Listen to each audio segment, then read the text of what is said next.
Cuéntanos mientras. Qué ganas de volver al Gran Teatro Nacional, Carla. Qué ganas, Claro. qué ganas, ¿no? A escuchar un concierto, en este caso de la Sinfónica, o en general, pues, esperamos los espectáculos culturales, en vivo, musicales, que tantas alegrías nos han dado en un escenario tan importante como este. El mismo escenario donde juramentó el Consejo de Ministros, como lo recordamos, lo recuerdo especialmente porque seguí y acompañé toda la transmisión en vivo. Vamos precisamente a saludar al presidente del Consejo de Ministros, Guido Bellido, que nos acompaña esta noche.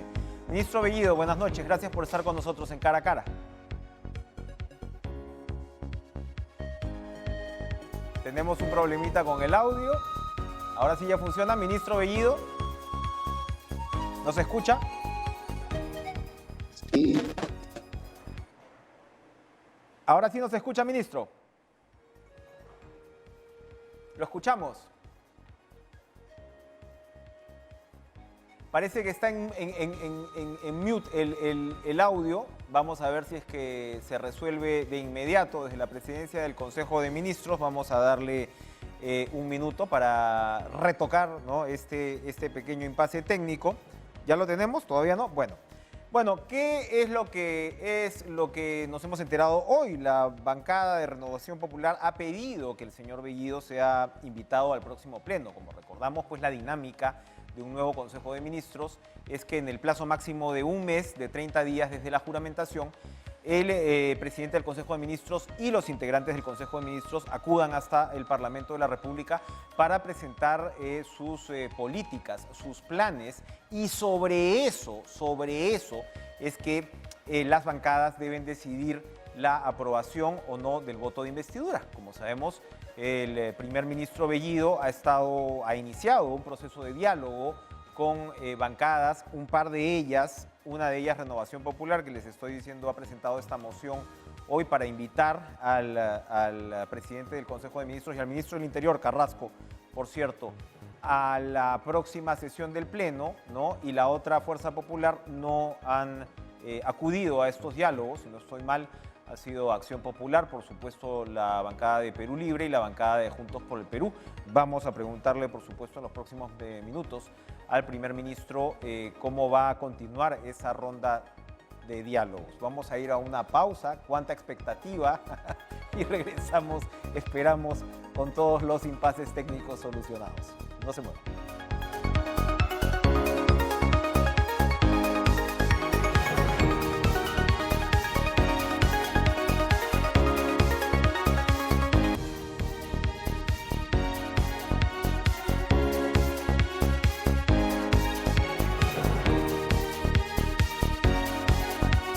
Bien, con los dedos cruzados y el audio bien probado, le damos ahora sí la bienvenida al presidente del Consejo de Ministros, Guido Bellido. ¿Cómo está, ministro Bellido? Gracias por estar con nosotros, concedernos esta entrevista.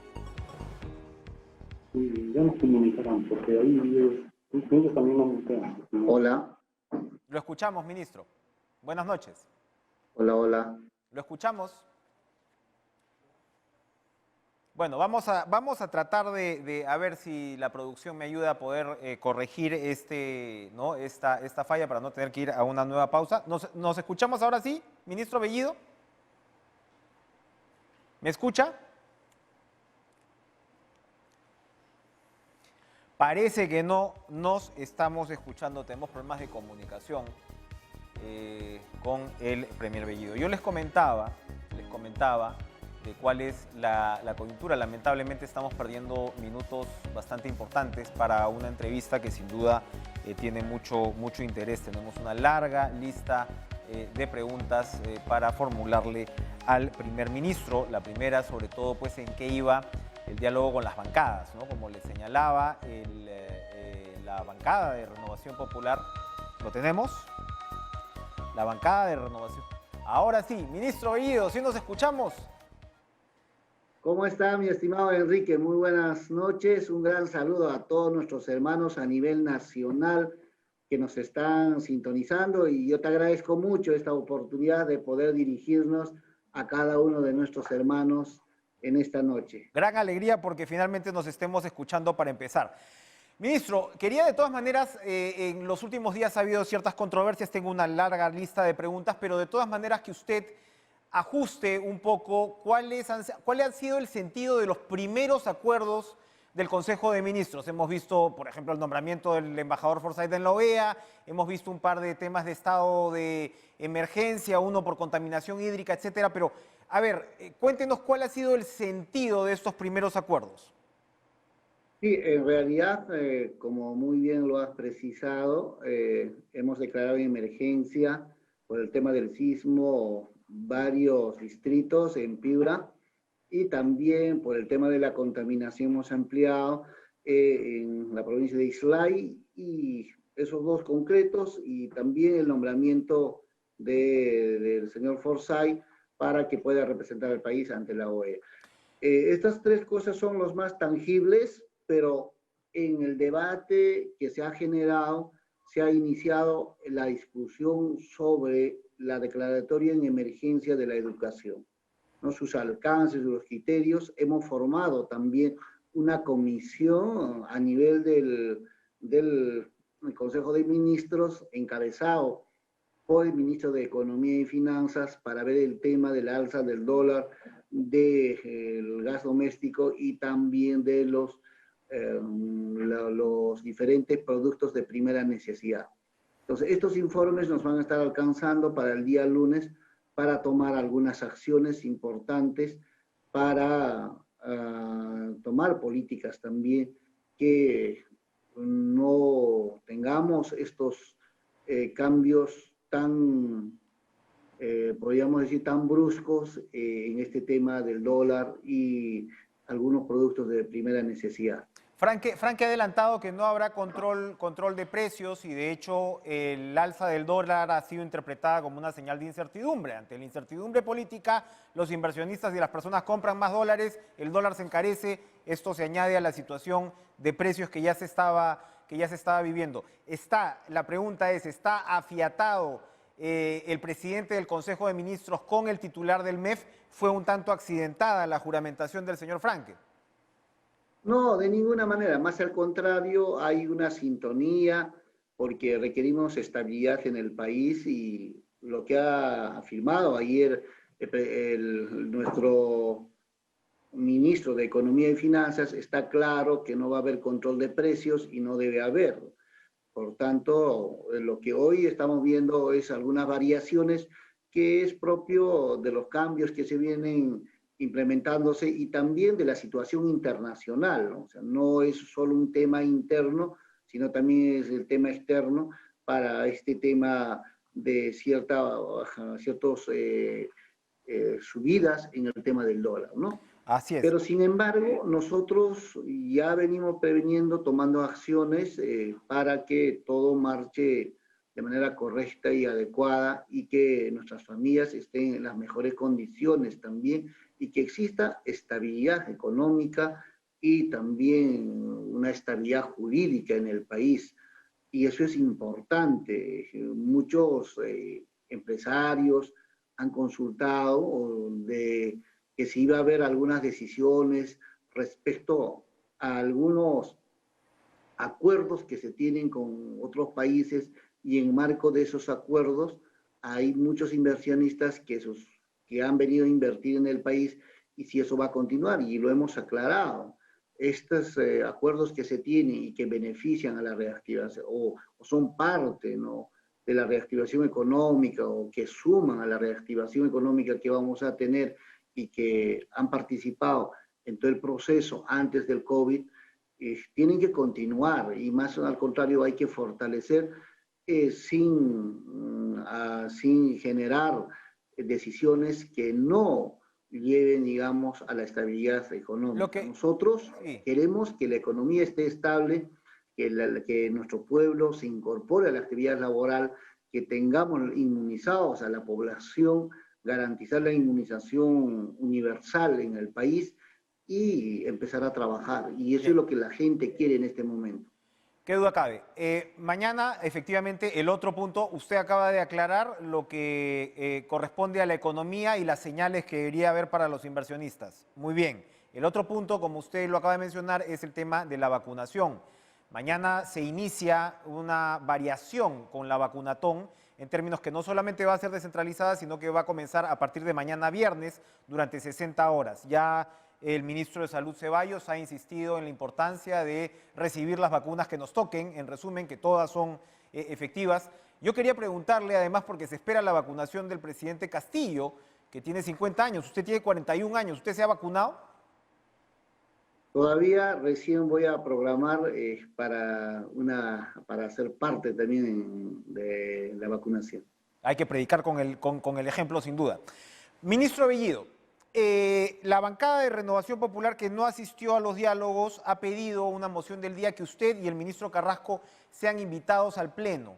Esto, por supuesto, antes de la presentación, que todavía no sabemos la fecha, que usted irá al Congreso para solicitar el voto de investidura. ¿Ustedes van, en caso de votarse esta moción, acudirían al Pleno del Parlamento antes de esta fecha, como digo, que no está todavía definida?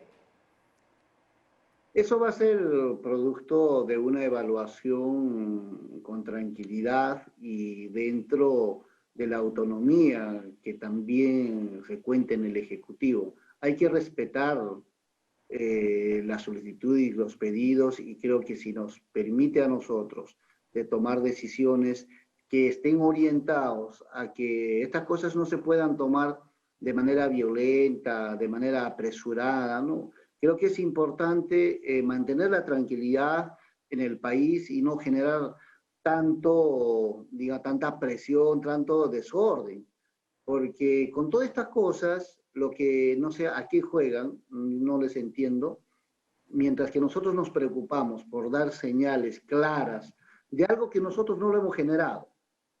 La inestabilidad nosotros no lo generamos, o en todo caso, creo que hemos estado prohibidos de participar en un proceso electoral.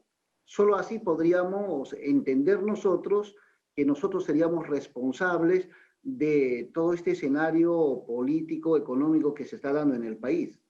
Si nosotros tenemos el derecho de postular, también hemos tenido la posibilidad de ganar este proceso electoral. Y si hemos ganado este proceso electoral, considero que las partes que han participado, más al contrario, están obligados a sumar esfuerzos para que este gobierno pueda ir por el buen camino, pueda cumplir los objetivos que tiene y pueda cumplir con lo que se ha propuesto. Ahora, el tema, ministro, ahí, no, sí, efectivamente es una facultad finalmente del presidente de la República y, por cierto, del presidente del Consejo de Ministros, de formar su gabinete. Pero usted acaba de decir que el presidente Castillo se ha trazado metas que son bastante ambiciosas y los cuestionamientos van por el lado de si parte, al menos, del gabinete va a poder sacar adelante esas metas tan ambiciosas. Hoy Servir, de hecho, ha exhortado, ya no solamente el defensor del pueblo, con quien vamos a hablar más adelante, pero hoy Servir ha exhortado a mejorar los nombramientos, a mejorar los perfiles. Entonces la pregunta es, ustedes mismos como gobierno se están planteando metas muy ambiciosas. ¿Esto se está correspondiendo con la calidad, cree usted, del gabinete? A ver, en la calidad del gabinete no se puede menospreciar a las personas. Estamos, ¿cuántos años con los expertos, con los que tienen 5 o 6 tomos? Y eso es lo que hemos visto. Nosotros hemos planteado en la campaña una renovación, y no significa una renovación de presidente, sino también de equipo de trabajo. Y el profesor Pedro Castillo, nuestro presidente de la República, creo que tiene la responsabilidad y tienen que entender que tiene la oportunidad de presentar un equipo. Nos juzgarán en el tiempo que requiere juzgar. Empezar a juzgar el primer día o el segundo día, a mí no me parece nada sensato, y eso creo que hay otras motivaciones. Si yo quiero ver realmente lo que se puede hacer y los resultados de un gabinete, hay que dar el tiempo que corresponde. ¿Cuál cree usted que podría ser un tiempo prudencial, primer ministro? Se ha presentado para los primeros 100 días todo un programa que hay que trabajar y hay que permitir que se desarrolle ello. Y a partir de eso hacemos balances. Se ajusta lo que se tiene que ajustar, se mejora lo que se tiene que mejorar. Nadie tiene la fórmula perfecta. Si fuera así, hoy el Perú no estaría en la situación que estamos. ¿Cuántos ministros, cuántos presidentes ministros han pasado en el país? En los ¿Cuál ha últimos 5 sido? Y años, ministro, han pasado 170 ministros de Estado. Parte del problema con el Estado es precisamente la altísima rotación que tenemos. Entonces, claro, lo que usted me está señalando es que de todas maneras hay una suerte de rechazo a lo que podríamos llamar la tecnocracia. Pero, ¿cómo entonces se van a llegar a esas metas? Insisto. No, de ninguna manera no hay ningún rechazo. Lo que hay es, el presidente de la República tiene facultades de nombrar sus ministros. Y esos ministros que han nombrado el presidente de la República hay que respetar y hay que darle un tiempo perentorio para que puedan, un tiempo razonable, para que puedan ser evaluados. De acuerdo. Pero ¿por qué desde el primer día que hay que darle con todo? De acuerdo. ¿O qué es lo que se quiere? Porque si hay, claro, hay sectores que no quieren que Perú Libre esté en gobierno, que el presidente de la República, Pedro Castillo, sea presidente de la República. Este es entonces eso ya expresa una discriminación en el país. Si el país quiere ver en integridad, nos vamos a dar cuenta que cuán separados estamos. ¿Por qué discriminación? Que si hay gente...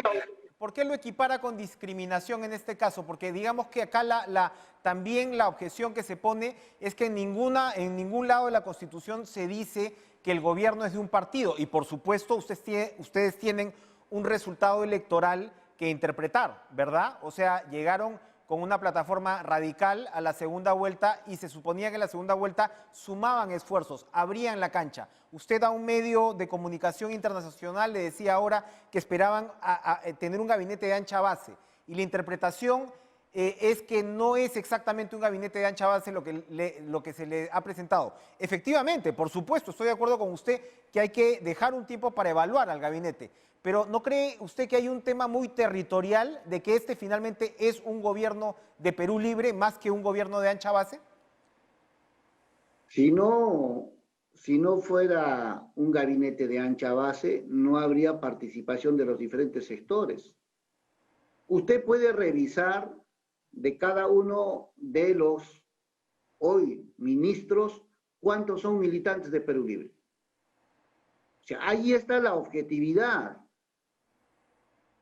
Si fueran 100%, entonces usted diría que hay pues una absolutización o una apreciación distinta. ¿Cuántos son militantes de Perú Libre? Yo soy militante de Perú Libre, pero los demás vienen de los diferentes sectores, representan a diferentes sectores. Le preguntaba, por ejemplo, por el señor Juan Francisco Silva del MTC, ha tenido que cambiar a la directora de Provías, que es un sector importantísimo que maneja mucho presupuesto. Le preguntaba por el señor Heiner Alvarado, que está, por supuesto, también en vivienda, importantísimo sector, también con mucho presupuesto. Ha tenido un jefe de gabinete que le ha durado un día. Entonces, la pregunta también va a si usted está tomando nota de ese tipo de situaciones. Lo que se tiene que corregir, se corrige. Eso es importante. Pero todos tienen derecho de participar cumpliendo los procedimientos y los requisitos. Y en eso estamos trabajando. Estamos trabajando, obviamente, o sea, todo acto desde el gobierno está a la luz de los organismos de control, Contraloría y demás. Entonces aquí no se va a dar nada en contra de lo que está establecido, de lo que está normado. Lo que sí vemos es, hay una discriminación. Yo nunca he visto, ganó Pedro Pablo Kuczynski y el primer día diciendo que ninguna persona que haya participado, que sea parte de PPK, participe en el gobierno. Yo creo que si la gente, las personas cumplen los requisitos de los diferentes sectores, que participen. Y ahí están los mecanismos establecidos. Los mecanismos que se tienen que, las responsabilidades que se tienen que sujetar a concursos, se sujetan a los concursos que corresponden. Bien. Hay responsabilidades por designación directa que también cumplen los procedimientos. Entonces, ¿por qué desesperarse? ¿Por qué querer cambiar las cosas a periodicazo? Hoy creo que queremos implementar en el país la dictadura de los periódicos. Bueno, ministro, los periódicos están cada vez más desapareciendo. En todo caso, el tema digital sí se está moviendo bastante. Pero lo que yo le quería preguntar, una pregunta más sobre un ministro. El ministro Ayala de Defensa, también ha habido críticas con respecto al hecho que él sea un suboficial de la policía que fue dado de baja por indisciplina y que ahora dirige las Fuerzas Armadas. Sabemos que hay sensibilidades en los institutos armados frente a esto. Y se lo pregunto además porque hoy el propio presidente Castillo ha sido reconocido finalmente como jefe supremo de las Fuerzas Armadas. ¿Qué opinión tiene sobre esa designación? ¿Fue la correcta? Yo creo que más allá de qué es correcto o qué es no correcto, lo que hay que es si se está cumpliendo la normatividad o no, si se están cumpliendo los procedimientos o no. Bien. Y por supuesto, no hemos escuchado ningún sector del ejército o de la Marina o de la Fuerza Aérea cuestionando al ministro. Bien. Porque han revisado que si se cumplen los procedimientos. Si no se cumplieran los procedimientos, si no se cumpliera lo que establece la ley, hace rato estaría fuera. Son entonces... Yo creo que está más allá, depende de la confianza que los ministros deben recibir del presidente de la República y siempre a propuesta nuestra. Entonces, en ese camino hay que trabajar y obviamente hay ciertas responsabilidades que se han podido generar, pero eso también es una valoración personal de los ministros. Muy bien. Cuénteme, primer ministro, hablemos un poco de usted, de que tenemos la ventaja de tenerlo aquí al frente. Ojalá lo podamos tener en los estudios dentro de poco. Y usted, como dice, su interpretación es que hay cierta resistencia de repente de círculos limeños, a nuevas figuras, etc. Usted es militante de Perú Libre y ha sido controversial sus intervenciones previas en las redes sociales. Usted ha emitido un comunicado rechazando toda forma de homofobia, toda forma de misoginia, pero los tweets están allí. Yo no le he escuchado todavía una respuesta concreta sobre lo que usted mismo publicó en sus redes sociales y la pregunta va, digamos, más allá.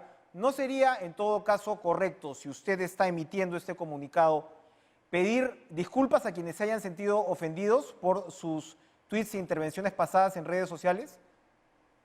Por supuesto, eso es importante y eso es de valientes. Cuando uno se equivoca, reconocer que se ha equivocado.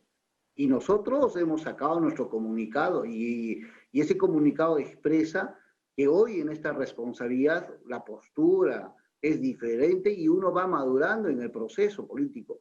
Lo que pasa es que no podemos retroceder al pasado y qué ha podido pasar y con eso juzgar. Nosotros venimos de una forma de entender diferente. Yo vengo de una comunidad campesina y la educación, la cultura es distinta. Lo que pasa es que mucha gente no entienden eso. No entienden que la gente viene de una forma de ver la familia, la sociedad de distinta manera. Y cuando se inserta en otro escenario, hay ciertas posturas que no necesariamente están dentro de lo que debe ser. Pero uno va asumiendo, va desarrollando, va asumiendo responsabilidades y comprende y que tiene que estar en una postura correcta y adecuada. Y hoy nosotros en ningún momento hemos hecho en estos días, o desde al menos que hemos participado en la vida política, una expresión de ningún tipo que esté en el marco de lo que hoy se cuestiona. Nadie sabe, yo nunca he tenido la idea, primero, estar en política. Segundo, nadie ha pensado, ni yo me estaba preparando para, hacer, digamos, para asumir alguna responsabilidad. Simplemente nosotros hemos sido ciudadanos, profesionales, siempre con sensibilidad social, dedicados a apoyar a nuestros hermanos y siempre levantar la voz donde había injusticia en nuestros pueblos. Entonces es un escenario un poco distinto y probablemente que algunos sectores no entienden esta diversidad que existe. Ahora, Pero sí. con claridad decimos y mencionamos que nosotros hoy nuestra postura es totalmente distinta. Hay que respetar todas las formas de autodeterminación individual de las personas. Una persona es libre de tomar sus decisiones y por lo tomar sus decisiones no puede ser objeto de violencia, de discriminación.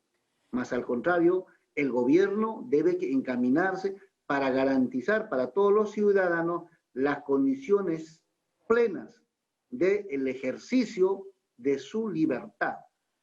Ministro Bellido, ¿hay fecha definida para su presentación en el gabinete independientemente de esta moción que se ha presentado ahora? ¿Ya han definido ustedes esa fecha?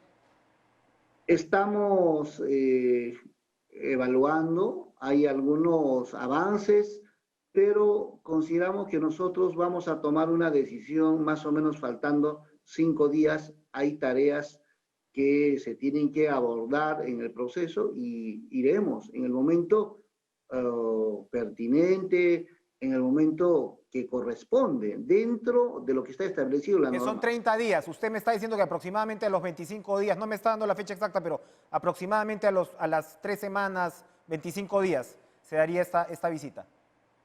Enrique, te dejo en ese cálculo.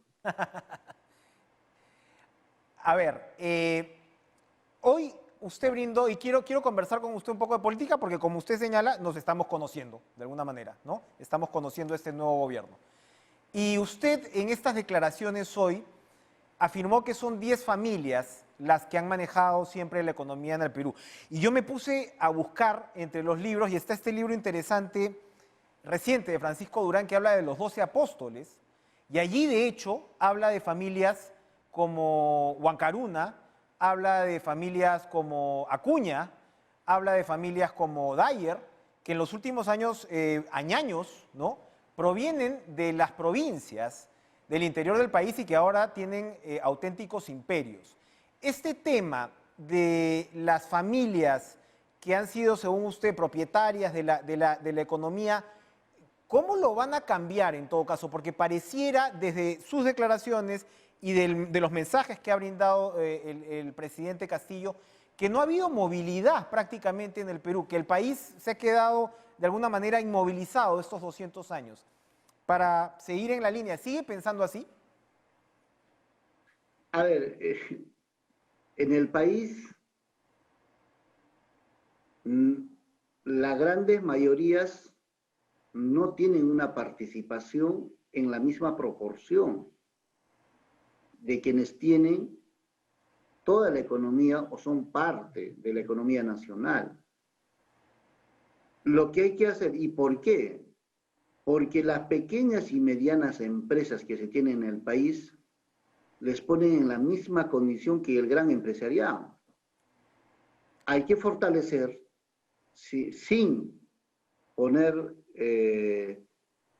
sin limitar a las grandes empresas. Está bien que existan grandes empresas, pero hay que darle oportunidad también a las pequeñas y medianas empresas. A estas pequeñas y medianas empresas, por ejemplo, en el sistema bancario, ponerles 150%, 200% a sus préstamos, es prácticamente condenarles a desaparecer y vivir con el cuento de empezar una iniciativa empresarial pero de corto tiempo. Mientras que las otras empresas tienen todas las posibilidades, tienen mejores condiciones. Entonces, hay que democratizar estas cosas. Consideramos nosotros que hay que trabajar fuertemente para fortalecer la pequeña y la mediana empresa. Nuestros hermanos que hacen sus negocios, que venden en el mercado, ellos deben tener las preferencias para que su situación económica desarrolle, para que puedan capitalizarse. Si usted, mi estimado Enrique, supiera tener una carpa en el mercado y trabajar con dinero prestado de alguna financiera o de algún banco, supiera de lo que estoy hablando. Porque yo sí he trabajado en el mercado. Yo sí he trabajado con dinero prestado del banco. Yo sí, como muchos de mis hermanos, he dejado muchas cosas por cumplir. Entonces, estas cosas, mucha gente no lo ve, porque probablemente se encuentren en alguna posición privilegiada. Y si en el pasado tuvieron alguna situación diferente y tienen una situación privilegiada económica, muchos olvidan también. Entonces, lo que hay que hacer aquí es un país para todos. ¿Por qué tenemos que hacer un país para unos cuantos y para que la gran mayoría solo puede ser en la idea o en el sueño o de espectadores del crecimiento económico? ¿Cuántas empresas tenemos en condiciones de competir en el mercado internacional? ¿Cuántas empresas nacionales? ¿Se refiere a empresas estatales? ¿Se refiere a empresas estatales?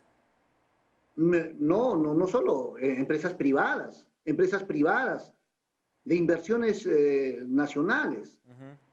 Hay que fortalecer el empresariado privado nacional. Bien.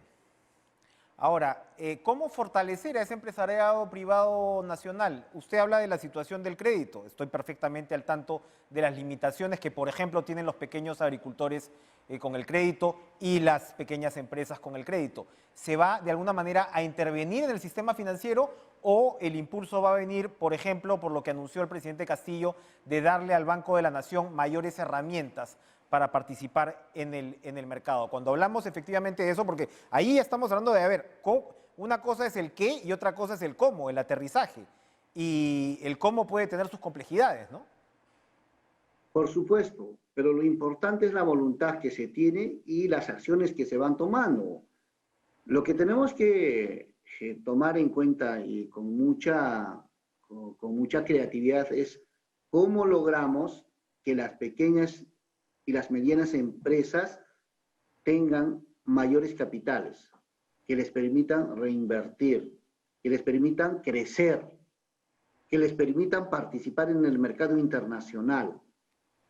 Y el que participe en el mercado internacional y el que sean más robustas nuestras empresas, nuestras pequeñas y medianas empresas de nuestros hermanos nacionales, de ninguna manera va a ir en decremento o va a amenazar a las grandes empresas. Las grandes empresas van a seguir operando. Muy bien. Y las grandes van a seguir teniendo control de mercados, pero las pequeñas empresas también tienen oportunidad y hay que apoyar en eso. Y hay mecanismos y formas. Por ejemplo, darle celeridad en el tema administrativo. Celeridad cuando estas pequeñas empresas quieren, por ejemplo, exportar. Uh-huh. Sin duda. Porque si nosotros ponemos las mismas reglas de juego para las grandes empresas, que para cumplir ciertos requisitos, estas grandes empresas sí lo van a poder cumplir, pero las pequeñas no van a poder cumplir y no cumplen. Perfecto. Ministro, Por eso no tenemos Nos quedan unos minutitos, queda claro el punto que usted está planteando. Yo quería preguntarle si ha leído la carta que le ha enviado Antauro Humala solicitando que se cumpla la promesa del indulto que señaló el presidente Castillo durante la campaña y qué decisión se va a tomar al respecto. ¿Que me ha enviado una carta? No sabía. Sí, a su despacho ha dejado la carta la abogada, me parece el señor Antauro Humala, solicitando el indulto en su despacho, en la PCM. Ah, ya, la verdad, no he leído todavía, no sé de qué trata, y probablemente saludo por asumir la responsabilidad, ¿no? Y hay que agradecerle, cualquier gesto es importante. ¿Pero le van a dar el indulto a Humala, a Antauro Humala? No, eso no está en agenda en este momento. Entiendo que eso ha sido parte del planteamiento durante la campaña y eso corresponde al presidente, no a mi persona, ¿no? Bien. Eso hay que esperar, ¿no? Mira, estamos recién 5 días del mes de agosto. Entonces hay que mantener cierta calma, tranquilidad. Dejemos que el gobierno se amarre bien los zapatos, que se ponga bien la correa, tranquilidad, y para poder empezar. Está bien. Ahora, cuénteme, ¿con qué bancada se va a reunir en los próximos días? Bueno, tenemos programados, el día de mañana vamos a estar con Alianza para el Progreso, tenemos reunión y también tenemos reunión con Podemos. Y hemos enviado también la invitación a Fuerza Popular y Avanza País, espero que ya les haya podido llegar. Y hemos reiterado la invitación a Renovación Popular, porque dialogar es importante. Los democráticos, las personas que tienen un sentimiento democrático y dialogan, conversan, no cierran la puerta a nadie y no condicionan. Porque si todo el mundo condicionara en este país, nadie hablaría con nadie. No construiríamos un país. Si queremos construir un país y si realmente tenemos la vocación democrática, pues conversemos, hablemos, hay que escucharnos, hay que conocer.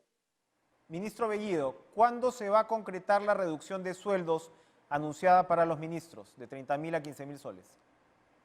Está en evaluación ese planteamiento y se va a estar seguro en adelante implementándose. Yo pienso que debe ser en el tiempo más cercano posible. Ministro, para terminar, usted ya ha hablado muchísimo del tema de Edith Lagos, Sendero Luminoso, la famosa entrevista que le hicieron, pero el hecho es que usted tiene una investigación por apología al terrorismo. Es cierto, no es una sentencia y quienes están, digamos, impedidos ya es con sentencia firme. ¿Qué va a hacer usted si esa investigación se complica? Si esa investigación realmente pone en problemas su trabajo ante la PCM, que es un cargo importantísimo. ¿Estaría ahí usted dispuesto, como dicen, a dar un paso al costado? Mi estimado Enrique, de algo que no se ha dicho y de algo que no es, no tiene por qué complicarse. ¿Por qué tendría que complicarse? Si nosotros nunca hemos hecho apología al terrorismo, si nosotros siempre hemos condenado los actos terroristas en el país, si nosotros hemos deslindado con el Sendero, con MRTA y con todos los terrorismos, venga de donde venga. En absoluto, si usted, esta entrevista polémica que se ha dado, si usted lo escucha, ahí está claro.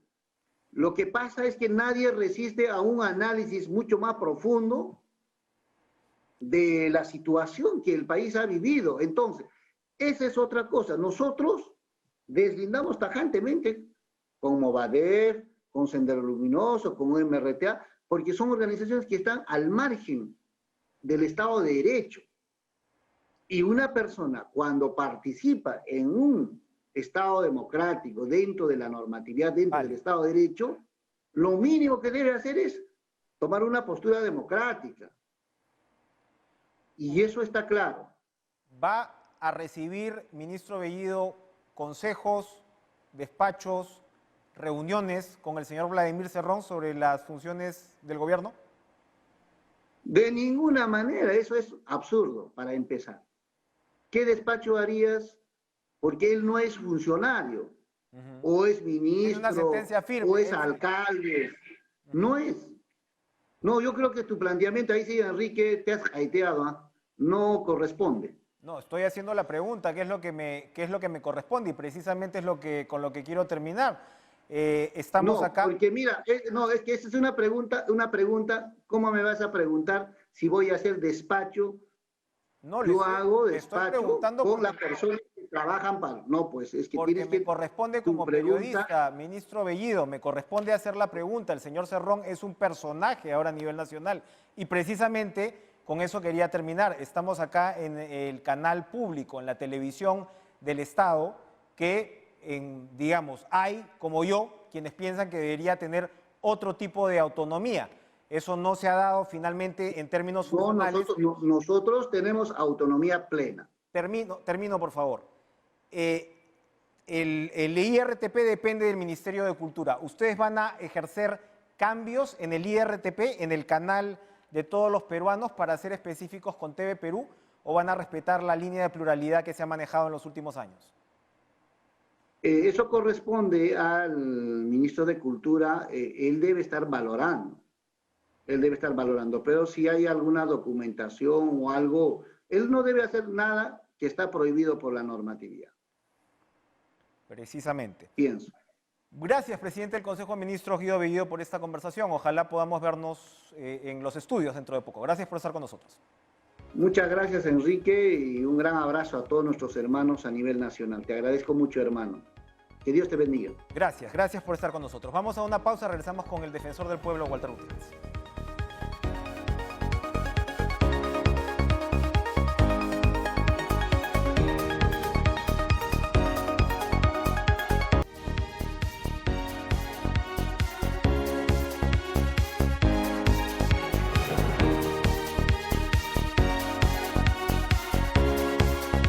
Especialmente al defensor del pueblo, Walter Gutiérrez, por habernos esperado. Está en nuestros estudios. Vamos a tomarnos unos minutos más en el programa de hoy, pero también le pido la comprensión del caso porque, más allá de ser una entrevista, en fin, una primicia o lo que fuera, es importante para que los actores periodísticos y políticos podamos conocer a este nuevo gobierno. Estamos en realidad definiendo los límites y por eso era importante tratar de sacar las respuestas del caso del presidente del Consejo de Ministros.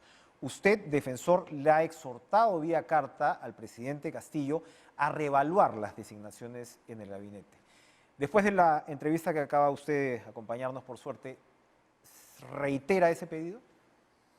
Sí, definitivamente. Nosotros hemos enviado una comunicación al presidente de la República con el propósito de que el presidente haga un control que está obligado a hacer, un control de legalidad, de constitucionalidad y de ética pública.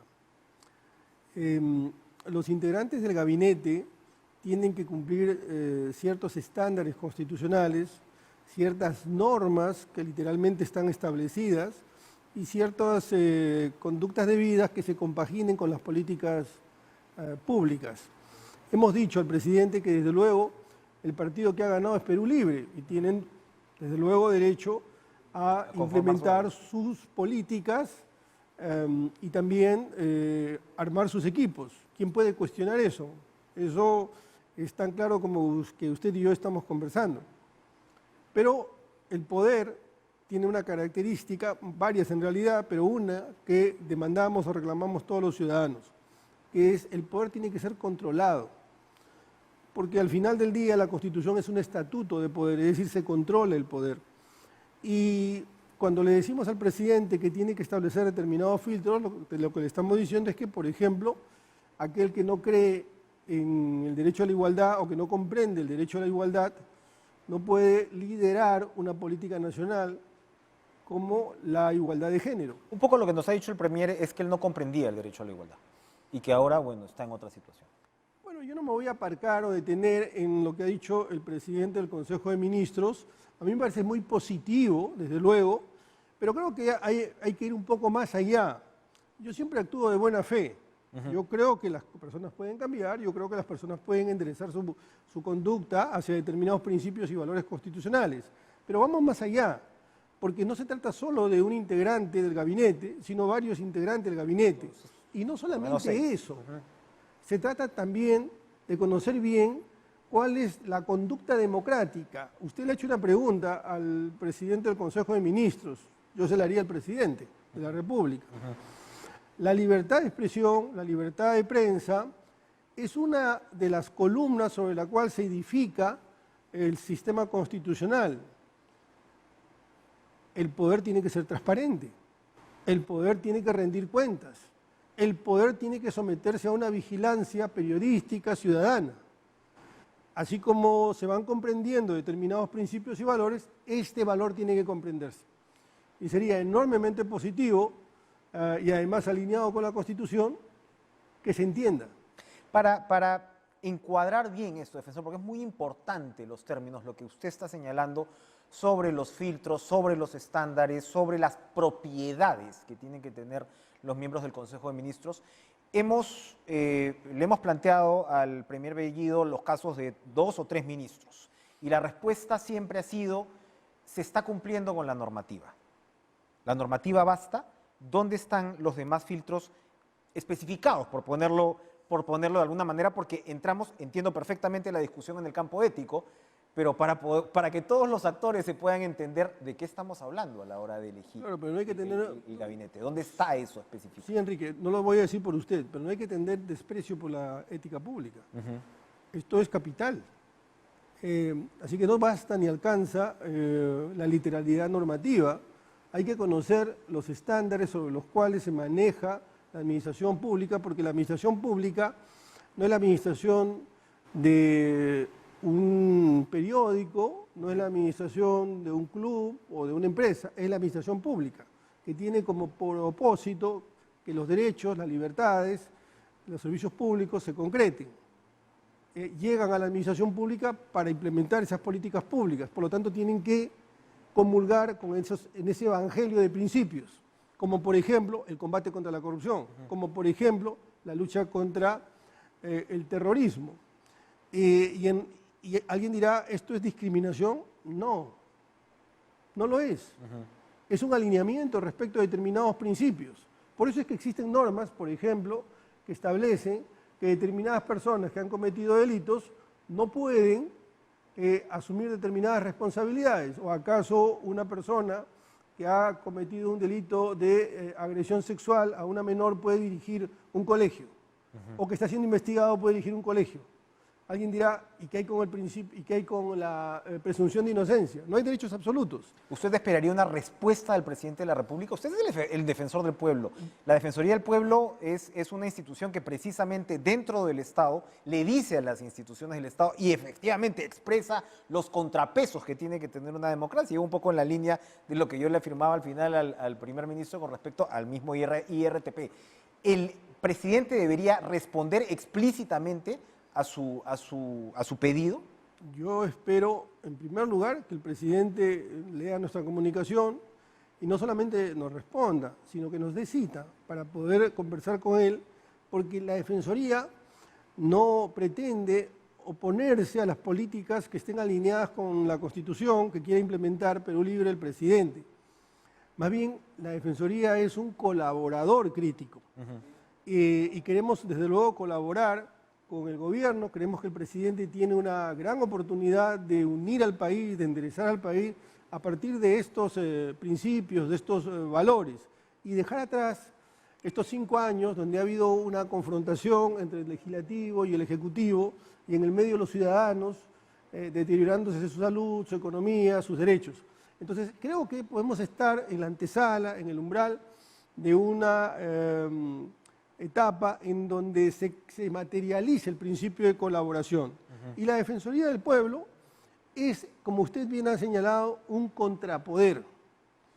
Leamos el artículo 162 de la Constitución y ahí claramente se dice cuáles son las funciones de la Defensoría.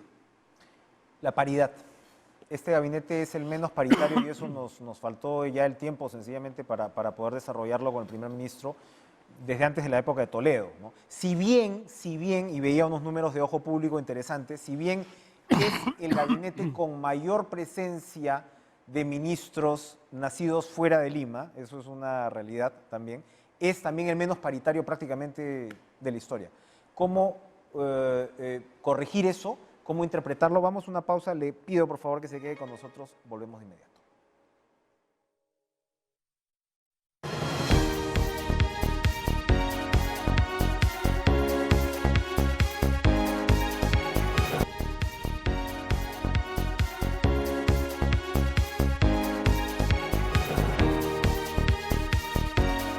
El gabinete defensor del pueblo del que tengamos memoria menos paritario, ¿qué mensaje envía esto? Y eso lo hemos hablado antes, por ejemplo, con usted cuando nos referíamos en la campaña al tema de género, ¿no? Habían candidaturas que decíamos a retirar, ¿no? El enfoque de género. Y usted decía, oiga, eso no es algo que tú puedas sencillamente retirar. Me imagino que la paridad es un principio, digamos, que va en esa misma línea.